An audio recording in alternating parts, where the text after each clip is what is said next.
In a small town nestled deep in the Appalachian Mountains, a dark forest loomed. The locals warned everyone never to enter after sunset. They spoke of a spirit called the Whisperer, who was said to lure people into the woods and make them disappear forever. Sarah was a city girl visiting her grandmother for the summer. She loved hearing spooky stories around the campfire, but didn't believe in the old legends.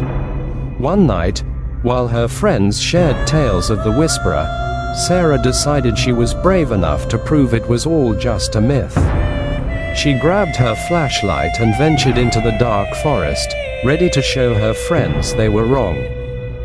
As she stepped into the woods, a thick silence fell around her. The tall trees seemed to whisper to each other, their branches twisting in the wind. Sarah felt a shiver run down her spine but pushed it aside. Just then, she heard a soft voice calling her name. "Sarah, come play." At first, she thought it was her friends trying to scare her. But this voice was different, gentle and inviting. Against her better judgment, Sarah followed the sound, her heart racing with excitement. The deeper she went into the forest, the louder the whispers became, wrapping around her like a cold blanket. Suddenly, the whispers turned dark, morphing into cruel laughter. Panic flooded Sarah's mind as she realized she was lost. The flashlight flickered, casting eerie shadows that danced around her. She turned to retrace her steps, but the path had vanished, swallowed by the thick trees. "Help!" she screamed, but her cries echoed back at her, unanswered. The laughter grew louder, mocking her fear. Just then, she stumbled into a small clearing.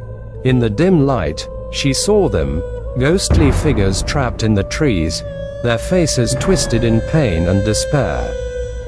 In that terrifying moment, Sarah understood the truth about the Whisperer. It thrived on fear, drawing in the curious and the brave, trapping their souls forever. Desperate to escape, she ran blindly, the haunting laughter of the spirits following her like a shadow. At dawn, the townsfolk found her trembling at the edge of the forest. Her eyes were wide with fear, and her face was pale. Sarah never spoke of what happened that night, but the townspeople could